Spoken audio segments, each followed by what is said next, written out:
Dear can't think of a suitable joke, says Steve Howe. I hereby pledge £50 to a charity of Mark's choosing if he will see Melania and give us an honest, in-depth review. Tinkety tonk, etc. Steve just played the bagpipes at my 9th Burns night of the year, 4 more to go. Oh, well done. So, for whatever you've gone through, Steve is pledging £50 to charity. So because you went to see the film and paid money to see it. I did. Which I feel very dirty about having done. Okay, but someone is going to benefit. So, Melania then. Okay, do you want to hear a clip from the trailer? Not really. Okay. I think you're going to anyway. It's in the script. All right. Together with like-minded leaders, we have a voice. Is it safe? It is safe.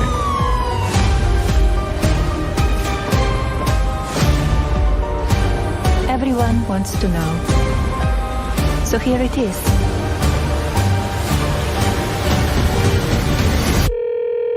Hi, Mr. President. Congratulations. Did you watch it? I did not. Yeah, I will see it on the news.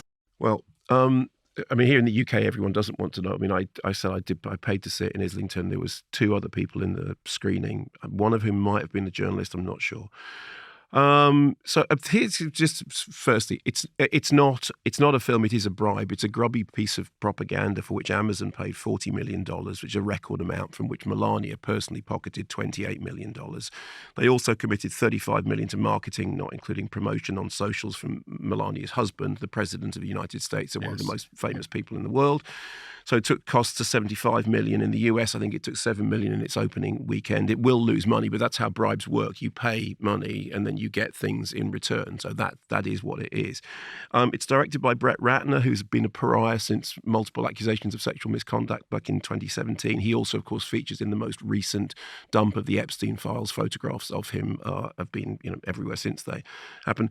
The film's got lots of rubbish Super 8 to end the illusion of depth, but obviously it never gets beyond lip gloss. 2/3 of the New York production crew have asked for their names to be redacted from the credits, understandably so. I think the remaining third will sorely regret having left them on.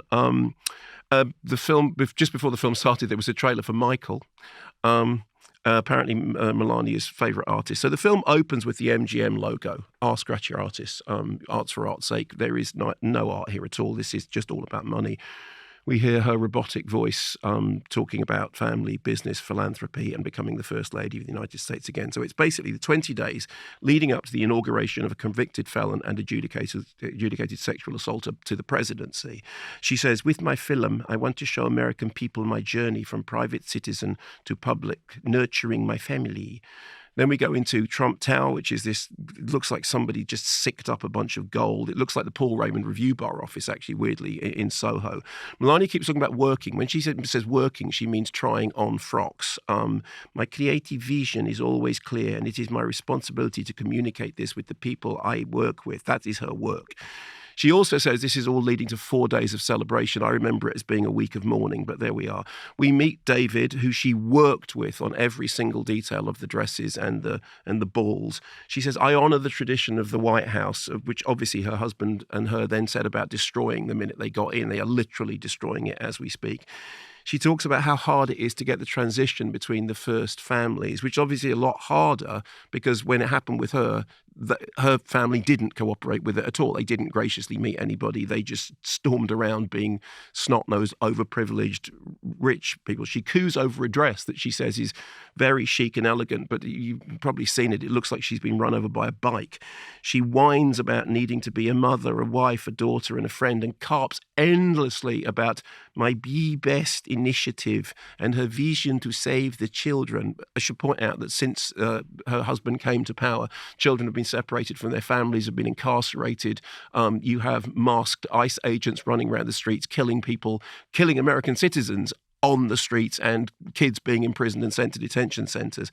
Apparently, it says at the end, one of the things she's done is she's raised $25 million for this kids, charity that she's set up. She earned $28 million from the documentary. If she'd just given them her fee, it would have been more good. There's Jimmy Carter's funeral, which is basically made to just be all about how sad Melania feels about her own personal family losses. She watches the fires in LA on television, and the music tells us that she's sad. Meanwhile, we don't see anything of her husband's response to those fires and this disgraceful way in which he behaved. I mean, it is literally you kind of think it's like somebody making a documentary in which Eva Braun feels sad about war whilst Hitler invades Poland. I mean, it's just like all this stuff is going on, and all we're hearing is this person saying, "Oh yes, I care about the children, and I just everything is for my family." And she says, "I will always use my influence and power to fight for those in need." It makes Derek Zoolander seem like smart and self-deprecating. 5 days away from the inauguration, she's still going on about a creative vision, and it's all about the hat.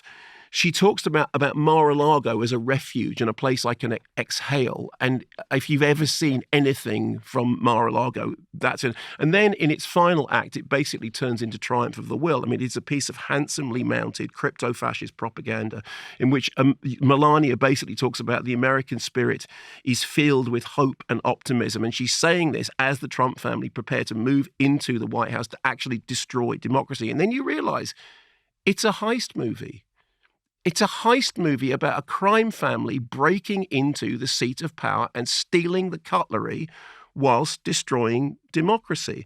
There's a visit to Arlington Cemetery and the tomb of the unknown soldier. It's all theatre because we know what Trump thinks about soldiers. He called them suckers and losers, and he drafted the Dodge because of his own bone spurs.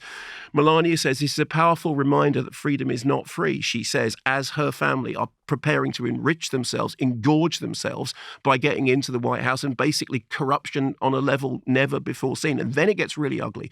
A preacher thanks God for making Trump leader again.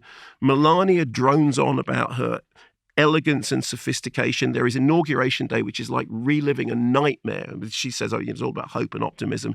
There's some stuff about, well, actually, I don't even want to go where that is. That's just, anyway. Then there's a thing about, she says that as an immigrant, she thinks that everyone must do what they can to protect their own individual rights. Meanwhile, as I said, under ICE, masked agents are literally dragging people off the streets and shooting them whilst being videoed. There is a shot of Joe Biden and Kamala Harris looking uncomfortable. J.D. Vance looks like a drag addict. Don Jr. looks like he's completely off his head. Trump says the golden age of America begins right now. He claims to be a peacemaker and a unifier, and the ghost of Leni Riefenstahl fills the room. Melania claims no one has endured what my husband has endured, except for all those people who have been imprisoned and killed under his regime. And then the whole of the last section of it is just a MAGA promotional reel. That's why it's taken money in those states, because this was the very best moment of the presidency. This was the only moment in which he stands up and says the golden age of America begins now. And then, of course, since then, everything has gone completely to pieces. And then it ends with her saying, I will move forward with purpose and, of course, style. The only thing that's interesting about it is this: the music choices. The film opens with a shot of Mar-a-Lago and the Rolling Stones' Gimme Shelter. And Brett Ratner has clearly not listened to Gimme Shelter because they are in the car with Melania and the family. And what the Rolling Stones are singing is rape, murder is just a shot away. And clearly they're not listening to the lyrics. Then they steal Aretha Franklin doing Amazing Grace, which of course is a song about slavery, all references to which Trump is in the process of removing from all historical buildings. Then they have the candlelight dinner, which they play accompanied by the theme from Midnight Express. What? But I know, a hellhole. It's like, I'm literally watching. And then there's a bit when as Trump returns to power, there's Thieving Magpie, which is most famously used in Clockwork Orange in a scene of ultra-violence in which Alex and his droogs are beating the living daylights out of this other gang. And then there's a scene of Trump and Melania holding hands, and they start playing Ravel's Bolero, which, if you remember, is most famously used in 10, which is about an older, creepy guy. You remember the thing about 10? Anyway, either Brett Ratner doesn't know any of this, or it's an act of subversion, but I think it's actually that he doesn't know any of this. Yeah. It's horrible. It is the most depressing experience I have ever had in the cinema. I mean, I've seen a Serbian film. I've seen Cannibal Holocaust. I have never felt this depressed in my life in the cinema. I thought it was absolutely repugnant.